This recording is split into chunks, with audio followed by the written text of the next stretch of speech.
ಇದು ಕಿಸಾನ್ ಕ್ರಾಫ್ಟ್ನ ಒಂದು ಬಾಕ್ಸನ್ನು ಅನ್ಬಾಕ್ಸ್ ಮಾಡ್ತಾಯಿದ್ದೀವಿ. ಇದರಲ್ಲಿ ಬ್ಯಾಕ್ ರೋಟ್ರಿ ಇರ್ತಕ್ಕಂತಹದ್ದು ಬಂದಿರತಕ್ಕಂಥ ಬ್ಯಾಕ್ ರೋಟ್ರಿಯನ್ನು ಹೇಗೆ ತೆಗಿಬೇಕು ಮತ್ತು ಹೇಗೆ ಅದಕ್ಕೆ ಅಟ್ಯಾಚ್ಮೆಂಟನ್ನು ಮಾಡಬೇಕು ಅನ್ನೋದನ್ನು ತೋರಿಸ್ತಾ ಇದ್ದೀವಿ.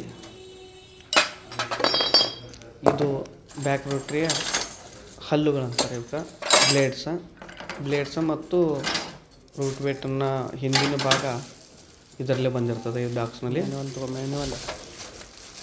Manual ನೋಡ್ತಕ್ಕಂಥದ್ದು back rotary. ಇದರಲ್ಲಿ 2 ಫೂಟು ಮತ್ತು 4 ಫೂಟಿನ ರೂಟ್ ವೇಟರ್ನ ಬ್ಲೇಡ್ಸ್ ಇರ್ತಾವೆ. ಇದನ್ನು ತೆಗೆದು ಪವರ್ ರೋಟ್ರಿಗೆ ಅಟ್ಯಾಚ್ ಮಾಡಬೇಕು. ಇದು ಪವರ್ ರೋಡ್ ಹಿಂಭಾಗದಲ್ಲಿ ಅಟ್ಯಾಚ್ ಮಾಡ್ತೀವಿ ನೋಡಿ. ಇವಾಗ ಅಟ್ಯಾಚ್ ಮಾಡೋಕ್ಕೆ ನಾವು ಏನು ಮಾಡಬೇಕಂದ್ರೆ ಈ ಥರ ಒಂದು ಸೆಟ್ಟಿಂಗನ್ನು ಇಟ್ಕೊಂಡು ಇದನ್ನು ಬ್ಯಾಕ್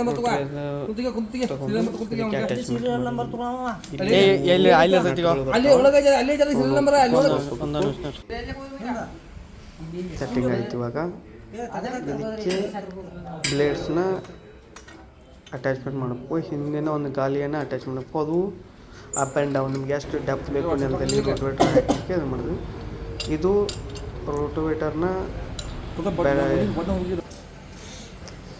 ಬ್ಲೇಡ್ಗಳನ್ನ ರೆಡಿ ಮಾಡಿದ್ವಿ. ಟೋಟಲ್ ರೆಡಿ ಆಯಿತು. ಇವಾಗ ಇದಕ್ಕೆ 2 ಟೈಪ್ ಬ್ಲೇಡ್ ಬರ್ತಾವೆ. ಒಂದು 3 ಫೂಟಿನ ಬ್ಲೇಡ್ ಇರ್ತದೆ, ಒಂದು 2.5 ಫೂಟಿನ ಬ್ಲೇಡ್. ನಮ್ಗೆ ಎಷ್ಟು ಬೇಕಾದ್ರೆ ಅಡ್ಜಸ್ಟ್ ಮಾಡ್ಬೋದು.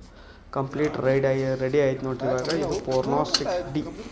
ಇದು ಹಿಂದೆ ಭಾಗ ಬ್ಯಾಕ್ ರೋಟ್ರಿ ಅಂತಾರಲ್ಲ ಅದು. ಇದು 2 ಫೂಟ್ನಲ್ಲಿ ಹೋಗ್ತಕ್ಕಂಥದ್ದು. ಈ ಕಡೆ 4 ಹಲ್ಲುಗಳು, ಆ ಕಡೆ 4 ಹಲ್ಲುಗಳು ಇರ್ತಾವೆ. ತೋರಿಸ್ತೀವಿ ನೋಡಿ. ಇವಾಗ ಈ ಕಡೆ 4 ಹಲ್ಲುಗಳು ಇರ್ತಾವೆ. ಇದರಲ್ಲಿ ಸಿಂಗಲ್ ಬ್ರೇಕಿಂಗ್ ಸಿಸ್ಟಮು ಮತ್ತು ಎಲ್ಲ ಇರ್ತದೆ. 1 ಟರ್ನಲ್ಲಿ ಗಾಡಿ ಇರ್ತದೆ. ಮತ್ತು ಇದು 9 ಇಂಚ್ ಬರ್ತದೆ. 406D ಅಂತ ಇದೆ ಇದು.